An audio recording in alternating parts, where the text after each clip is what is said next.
Everybody? It's DFS Dudes back for another edition of the NHL Morning Skate. I got my boy Detroit Beastie here. Solid information yesterday in both the Hot Pucking Stacks article and in the first edition of this video. I believe both lines last night, the after hours and the main slate line, cashed. And you can find again today. I see your article is up already at dfscheat.com. Click on NHL, click on Hot Pucking Stacks. I believe you've got free lineups in there again today. Those aren't going to stay free forever. No. They're going to move over to our cash game lineups and part of our paid memberships, but take advantage while they're free because I think you've only missed like 3 times in the last 3 weeks, right? I mean, you've been pretty much dialed in. Yeah, and I think I mentioned it in the article yesterday. You get a dud every once in a while. That's fine. Nobody's perfect. And I have brought it up a few times as well early in articles like late last week where I even texted you this. Sorry to get personal with you on a video and with everybody, but I don't know of any other site or any other people that are writing that are giving away free articles like this. And trust me, I'm not trying to be like some corny do it on TV kind of commercial, like free. But I literally don't know of a site or a page that gives away a free article, boom, for each slate like that. So just trying to get interest. I think I've given enough information where I'm not just some schmo off the street or a basement where my lineups can be trusted. And that's all I was doing, just trying to give some lineups for free, get some interest, and to tell you guys I think we can trust each other here. So let's move forward. Yeah, no, they're definitely informative. And to top it off, not only do you get the article with a couple of lineups in it, a main slate and an after hours, but like me, all of our guys and you are available to answer questions leading up to lock in our Discord channel. So if you're not a part of our Discord channel, make sure you hop in that. It's always active. A lot of questions get asked and answered as far as builds and concern for certain guys and more in-depth analysis past that. So without further ado, man, let's hop into tonight's slate. The first game on the docket in the NHL is Pittsburgh at Toronto. And in this one, it's a 5.5 over under, and Pittsburgh is minus 135 here. Who do you like? Well, I mentioned it in my article, so I'll tell you here now, Jeremy, and everybody else. This game is on paper, it's going to be fireworks, it's going to be bananas, but I'm going to go with Pittsburgh too tonight. Jared McCann, Brian Rust, and Evgeny Malkin. I looked at some information. If you guys know, 2 days ago, you mentioned it too. Evgeny Malkin was a late scratch, put up a zeros, but it didn't matter. But tonight he should be good to go. And because it's Toronto and Pittsburgh, there's a lot of high-priced firepower in these games, And if you guys, if anybody listening, reading or writing not writing my article, but reading it, wants to go, Toronto 1 or Pittsburgh 1, have at it. I'm going to sneak in under everybody and go Pittsburgh 2 because I like some other teams and some other stacks that I think can do some more damage tonight. San Jose at New Jersey, my Sharks, man. That's the local team. New Jersey is actually the underdog in this one, and the over-under in this one as well is 5.5. You like anybody on my Sharks? That's a negative, my friend. I'm going to stack New Jersey 1 tonight, plain and simple. Rookie phenom Jack Hughes, Nico, and Kyle Palmieri. They're all on line 1, power play 1. And if I remember correctly in my article, San Jose is giving up 3+ goals in their last 8 out of their 10 games, while New Jersey has scored 3 or more goals a game in 7 of their last 14. So 50% clip, putting up 3 or plus goals. So I like Jersey tonight. They're in the Shark Tank, correct? They're in New Jersey. San Jose's at New Jersey. Even better. Okay. Montreal at Washington. Washington minus 123 in this one. Another 5.5 over under. I guess Vegas doesn't like this slate as much as yesterday, where there was a lot of 6.5 over unders. There's a lot of 5.5 over unders on this slate. Any interest in Montreal or Washington today? Absolutely. In my just published article, which you brought up, I know it seems very vague and weird to say I'd like to stack Washington 1 and 2. It's like, well, anybody could write an article and say, well, just start everybody. But I legitimately do like Washington 1 and 2 because because of the fact that they're at home, they're playing hot, and I just think it's a good thing. And if you follow the article, you know that I'm a big proponent on mixing and matching. So I like Washington 1, I like Washington 2. I've had a lot of comments, because I give a sample lineup, and you say, well, you said you liked Washington 1 and New Jersey 1. You don't want nothing to do with San Jose, but in your sample lines, I'm not seeing a full Washington stack. I'm not seeing a full New Jersey stack. I'm trying to give advice of teams and stacks that I think you should go with, and then how to mix and match them in your lineup. And as you know, to get the most bang for your buck here. So I'm going Washington 1 and 2. If I had to pick one, it'd be Washington 2 for the salary relief, and we'll go in another direction here shortly.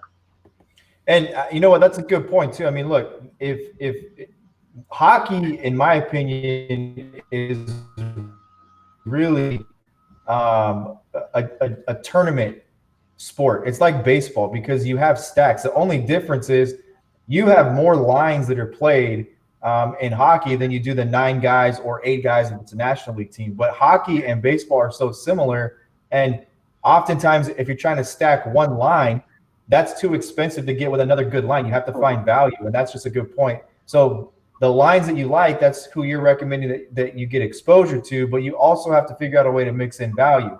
You had a perfect value play last night, not to get too far off topic, but I mean, where else? Nowhere else, to be honest with you, because the person I'm about to talk about was anywhere between 0.4% owned and 3% owned in tournaments, and I think he had 28 points last night, fantasy points, scored a power play goal, and I think I put in our Discord, to quote myself exactly, where else are you going to find a player that low owned is on a second line or on power play number 1 line and comes up with a goal for that kind of value? You're just not going to get it. So that is a lot. And I think I made 10 lineups last night, and I had him in every single one of my lineups, and I did not stack his team in every single one of my lineups. I played him as a one-off play. So that's a perfect example. You want to get we're recommending who you get exposure to from a line standpoint, but you can mix and match these plays. And like you mentioned yesterday, sometimes you get a one-off play to a line that's in a really good spot. So moving right along, Philadelphia is at Columbus tonight. Philadelphia minus 128, and again, another 5.5 over under. Who are you backing in this one, if anybody? I'm going to try and get as many pieces from Philadelphia's first power play unit as I can, and that includes defenseman Ivan Provorov. Guy's just a wild man. He's blocking shots, he's shooting. These all accumulate points, and you don't see, well, he didn't score, but there's other ways in hockey, especially on FanDuel and even DraftKings, that you can accumulate points. This guy's blocking shots. I don't think hits count for anything, but he's doing all that dirty work, that grit work to get someone open, like Sean Couture or Claude Giroux, also on the power play 1 with them. And Philly just beat the Blue Jackets 5-1 2 days ago. So I'm not saying anything that's world renowned. I just like them for that fact that 2 days ago they put a whooping on them, and I don't think it changes here tonight. Winnipeg at Ottawa. Ottawa minus 123. Again, another 5.5 over under here. And look, Winnipeg and Ottawa. Who are you taking here? I'm going full on Winnipeg, and I stated in my article, I'm going to go all in on the Jets tonight. Much like Washington, I like the Jets line 1 and 2. And again, don't hinder yourself. Don't stack one line and then hinder yourself. Mix and match from both lines, because between both lines, you can fit in some good proponents to their first power play and their second power play. So, excuse me, both Winnipeg Jets line. And if I had to choose, there's no gun to my head here, but I would go all in on Winnipeg tonight. Do you feel as strong on Winnipeg tonight as you did on Colorado last night? Yeah, you know what? You're reading my mind. You're in California, I'm in Michigan, but I swear to you, I was going to say I put those words exactly in my article last week. I'm going to go all in on Colorado, and I'm going to own it either way. And I can tell you that Colorado 1 worked out well last week, or excuse me, a few days ago. So yes, I'm going to back Winnipeg tonight with everything, and hope we go 2-0 on all in bets. You got Arizona, they're on the back-to-back here, correct? And they're going to stroll into St. Louis tonight. St. Louis as high as -170. The over/under in this one, again, 5.5. So it seems, I mean, this seems to be the common theme. Like there's not one game, I guess, until we get late with Tampa Bay and Vegas, but another 5.5 over/under. Arizona on a back-to-back. Maybe you could just, for those of us who don't play hockey every day and follow hockey every day, maybe you could help us out. Is a back-to-back situation in hockey different as far as players resting to the NBA, or is it similar to the NBA where you have to kind of take a look at minutes and maybe go deeper to a line, or maybe a goalie gets a day off? Yeah, absolutely. When it comes to back-to-backs in hockey, I place a different level of respect for professional hockey players than I do with almost any other professional sport aside from football, right? Because these guys are a different breed of human being. Absolutely, you can get hit in the face with the puck, lose your teeth, you're back out there in 3 minutes. Now, I won't get into a big spiel about how I feel about these. What are they calling them? They're not even calling them rest days in NBA. Oh, load management in NBA. That's what they're calling them. I can't stand it. So when it comes back to back with hockey, these guys are. It's just nonstop skating, cardio work, cardiovascular stuff like that. So the exhaustion is real when it comes to all professional sports. I would say more so in hockey, just because of the moving around. And if you click my article after we conclude this video here, you'll see that they're awful on back-to-backs. The second leg of a back-to-back, they're absolutely awful. I think they are 1-8 in their last 9 on a second leg of a back-to-back. So I think in baseball, they say when a team comes in for a road trip and they're like they're playing away, their last game, and then they can leave. And this one, I think that they're just going to be content to get in there, get out. St. Louis is going to be all over them. I like St. Louis too tonight. Zach Sanford, Robert Thomas, and David Perron, all second-line guys. You get exposure to the power play 1 and Perron. The other 2 guys are power play 2. So to be fair with you, I'll go out on a limb here. I don't care. I think it's not even close in this one. St. Louis 4-1, 5-1, and that'll do it for them. Then get the heck out of it. Tampa Bay at Las Vegas in the first game of the late games. Tampa Bay is the underdog here. Vegas -138. Who are you liking here?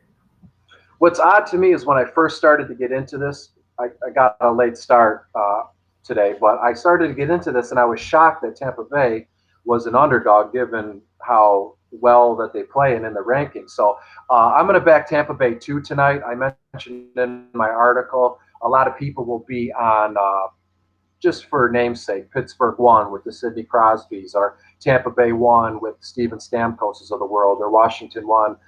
Ovechkins. I think you get the point. But I'm going to go Tampa Bay 2 here tonight. Palat, Cirelli, and Killorn.